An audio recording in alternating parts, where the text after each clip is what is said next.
তারকেশ্বরের বাবা তারকনাথের ইতিহাস। নমস্কার বন্ধুরা, স্বাগত আমাদের চ্যানেলে। সম্পূর্ণ তথ্যটি সংগ্রহ করা আপনাদের কাছে অনুরোধ, ভিডিওটি আপনারা সম্পূর্ণ দেখুন।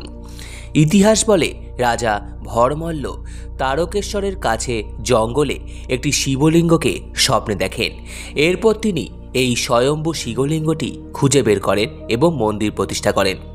কিন্তু কিছু মানুষের ধারণা উত্তরপ্রদেশের বাসিন্দা বিষ্ণুদাস নামে এক শিবভক্ত তারকেশ্বরের বাবা তারকনাথের মন্দিরের প্রতিষ্ঠাতা। খ্রিস্টীয় অষ্টাদশ শতাব্দীর প্রথমার্ধে জৌনপুরের ডোবি পরগনার গোমতী নদীর তীরস্থ হরিপুরের রাজা বিষ্ণুদাসের সাথে কাশীর রাজা বলবন্ত সিংহের সংঘর্ষ হলে প্রায় 500 অনুচর সহ বিষ্ণুদাস হুগলি অঞ্চলে চলে আসেন এবং হুগলির জঙ্গলাকীর্ণ হরিপালের রামনগরে বসতি স্থাপন করেন। এই সময় বাংলার নবাব মুর্শিদ কুলি খানের অনুমতি নিয়ে তিনি জমিদারির পত্তন করেন। মুর্শিদ কুলি খান তার জমিদারির জন্য প্রাথমিকভাবে 500 বিঘা জমি দান করেছিলেন। আসরে রাজা বিষ্ণুদাসের ভাই ভরমল্ল এই মন্দির স্থাপন করেছিলেন। অযোধ্যা প্রদেশের অন্তর্গত জেলা জৌনপুরের ডোবি পরগনার তারকেশ্বরের কাছে রামনগর গ্রামে তিনি কয়েকজন ব্রাহ্মণের সঙ্গে এসে বসবাস করছিলেন। যাই হোক, 1729 সালে মন্দিরটির সংস্কার করেন মল্ল রাজারা। লোককথা অনুসারে বিষ্ণুদাসের ভাই দেখেছিলেন স্থানীয় একটি জঙ্গলে একটি কালো পাথরের ওপর গরুরা নিয়মিত দুধ দিয়ে আসে। এই অদ্ভুত দৃশ্য দেখার পরেই তিনি তার দাদা বিষ্ণুদাসকে জানান পুরো ব্যাপারটা।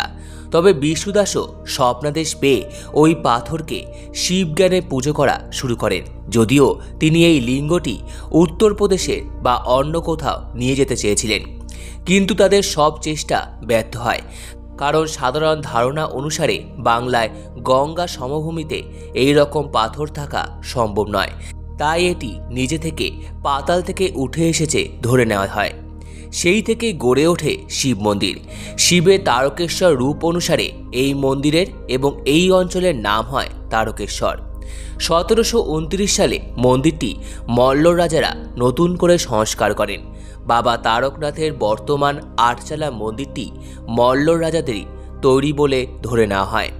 কিন্তু সুধীর মিত্র তার হুগলি জেলার ইতিহাসে 1948 সালের গ্রন্থে উল্লেখ করেছেন 1779 থেকে 1781 খ্রিস্টাব্দে প্রকাশিত বঙ্গদেশের মানচিত্রে তারকেশ্বরের কোনো অস্তিত্ব নেই। তবে 1830 থেকে 1845 খ্রিস্টাব্দে বাংলা সরকার বঙ্গদেশের যে জরিপ করিয়েছিলেন তাতে তারকেশ্বরের নাম এই স্থানে উল্লেখ আছে।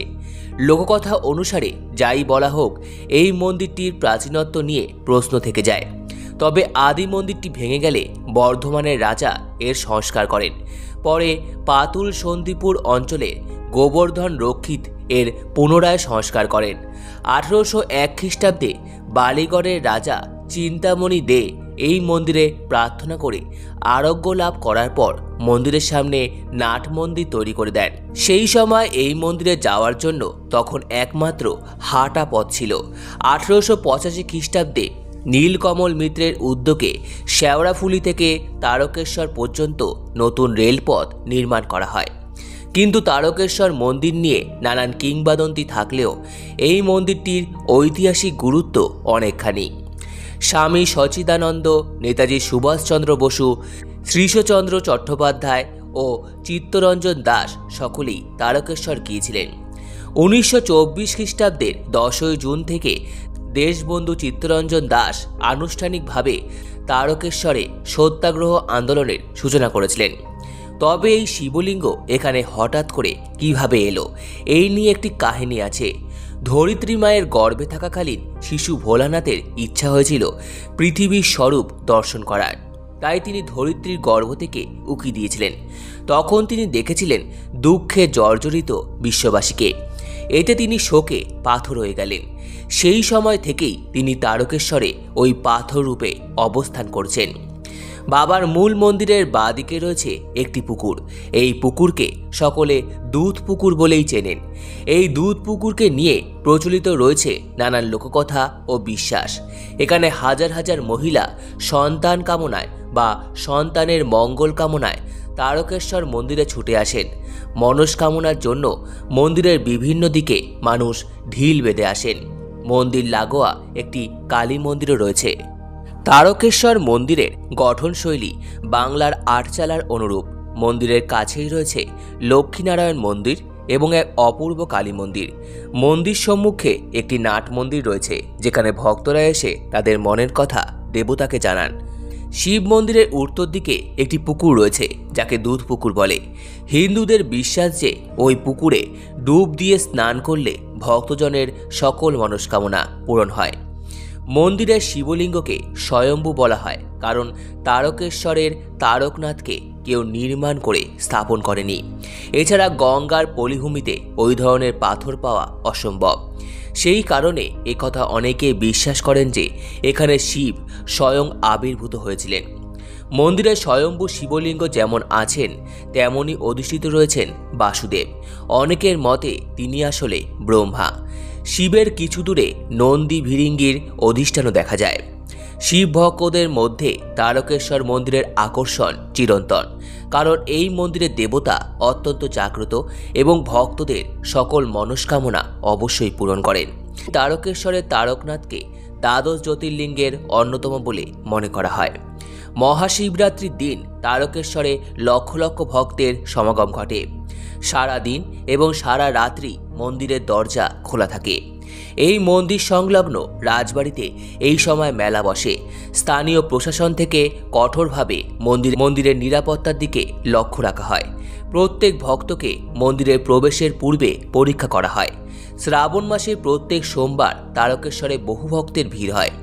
দেশের নানা স্থান থেকে বাঁক কাঁধে নিয়ে ভক্তরা মহাদেবের মাথায় জল ঢেলে প্রার্থনা করার উদ্দেশ্যে তারকেশ্বরের মন্দিরে আসেন।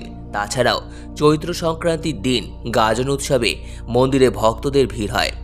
সেখানেও বাঁক কাঁধে নিয়ে বহু ভক্ত পায়ে হেঁটে মন্দিরে আসেন, দুধ পুকুরে স্নান করেন, শিবের মাথায় জল ঢালেন এবং আপন আপন মনস্কামনা জানান। বাঁক কাঁধে নিয়ে জয় বাবা তারকনাথ উচ্চারণে পদঘাট মুখর করে ভক্তরা ছুটতে ছুটতে আসেন তারকেশ্বরে। এখানে দণ্ডি কাটার প্রচলনও রয়েছে। মন্দিরে পুজোর সময় সাধারণত সকাল 6টা থেকে 1:30 পর্যন্ত এবং বিকেল 4টে থেকে সন্ধ্যে 7টা পর্যন্ত। কিন্তু বিশেষ বিশেষ দিনগুলিতে মন্দির প্রাঙ্গণ সর্বসাধারণের জন্য সারা দিন রাত্রি খোলা থাকে। মন্দিরের বাইরে ফুল, মালা, প্রসাদ, মিষ্টি, মোমবাতি, প্রদীপ ইত্যাদি বিক্রি হয়। এছাড়াও সর্বদাই পুজো করানোর জন্য পুরোহিতরা উপস্থিত থাকেন। 1977 সালে তারকেশ্বরের বাবা তারকনাথকে নিয়ে বাংলা চলচ্চিত্র নির্মাণ করা হয়েছিল।